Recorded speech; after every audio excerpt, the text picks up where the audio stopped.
Hey guys, what is going on? Kevin Cage back with another cryptocurrency video. This is just really exciting and kind of goes back over a video that I did several days ago regarding R3 clearing quadrillions of dollars for the DTCC. And I just want to go over some more details with that. And again, guys, we're on the road to 10,000 subscribers. I appreciate everybody that likes the videos and comments and, let me know your thoughts because I want to make this channel for you guys. So let me know how I can make it better. But without further ado, right here, shared by the one and only Stephen Dieppe on Twitter, and he was just releasing a video, just kind of going over this, and obviously I can't play it for copyright purposes, but to just summarize, for the past 45 years, the DTCC, and please watch that previous video, like 2 videos ago, I did covering all of this with the clearinghouse, they process approximately $1.6 quadrillion worth of transactions. That was last year alone. All right. And now, as we can see here, Susan Cosgrove of the DTCC is going over that and talking about how they are actually launching in 2019. They're working with IBM. They are working with R3 for the past 18 months at least, and regarding DLT technology.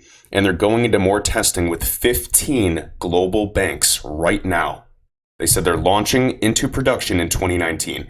Now, they also custody $57 trillion around the globe. They're focused, obviously, on risk management and security.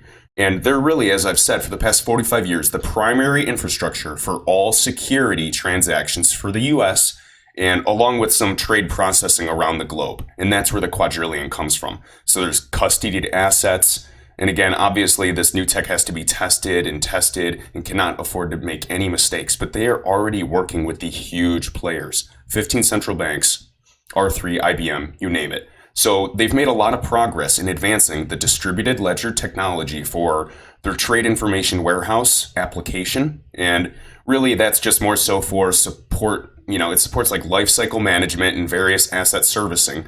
And for credit derivative transactions alone, she says in this video as well that there's $11 trillion around the globe for that. So we're talking about trillions upon trillions. You can call me a nut job, but XRP will be 3 digits valuation, in my opinion, minimum. Now again, guys, I'm not a licensed financial advisor. Please do your own research and do not just listen to a YouTuber, but I've been researching for, a couple of years, and you guys just have to really do your own research. And I'm just asking you to watch the evidence, look at the, consistency you're seeing in the stories and the laws and regulation that are coming. And what I want to go over as well, obviously this is old news, and this article just, is, back in 2018 of January. But remember the huge legal battle with Ripple and R3. And remember, R3 is basically, for the central banks primarily. They want to handle all the other types of transactions besides just the simple remittance market that Ripple, the private company, is going after, and the central banks want to maintain the money. So again, there was an agreement that they were going to buy 5 billion XRP. I forgot exactly how much XRP R3 owns today, just like SBI Holdings has a significant portion, at least, as well as ownership of the company Ripple. But I just want to emphasize R3 and Ripple, they both have vested interests to see the valuation of XRP skyrocket. And to process this type of money in, settlement, you need a very high value. And obviously, if you listen to the CTO, David Schwartz, go over this over and over again and hammer this into our heads for the past few years, you're going to realize why. And I can do more videos on that as well. But I just want to hammer that down. And again, another quote, I believe, I'm not sure if Stedas, S-T-E-D-A-S, on Twitter made this, but I just wanted to go over this. So the $10 trillion sitting in the banks around the world is the oil in the engine that allows banks to transact with one another. And that's dormant capital doing nothing. Banks have to keep a bunch of capital doing nothing, and, just because of the liquidity issues that we face today. Because transactions take too long, there's error rates, there's all kinds of legacy systems that slow things down. And Brad Garlinghouse, CEO of Ripple, goes on to say, if we can reduce the amount of oil necessary for that engine, that would be incredibly efficient for the global economy. We're not going to tie up, we're going to free trillions upon trillions of dollars. I've seen quotes from, 5 trillion, 10 trillion, 24 trillion, and $27 trillion of capital just frozen.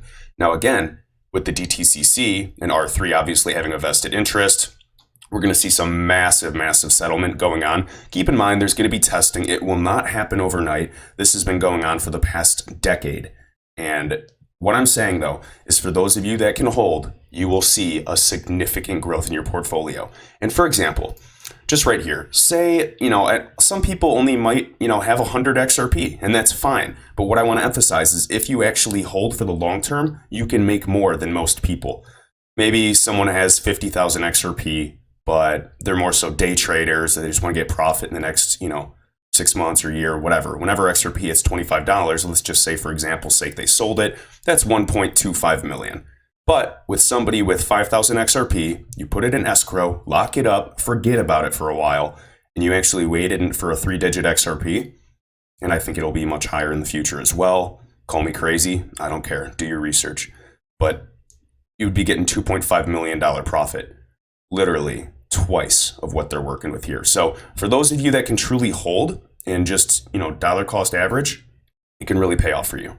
So again, guys, hit that like button, subscribe if you haven't already. We're almost to 10,000 subscribers. I really appreciate it. And let me know what you want to see next. And until next time.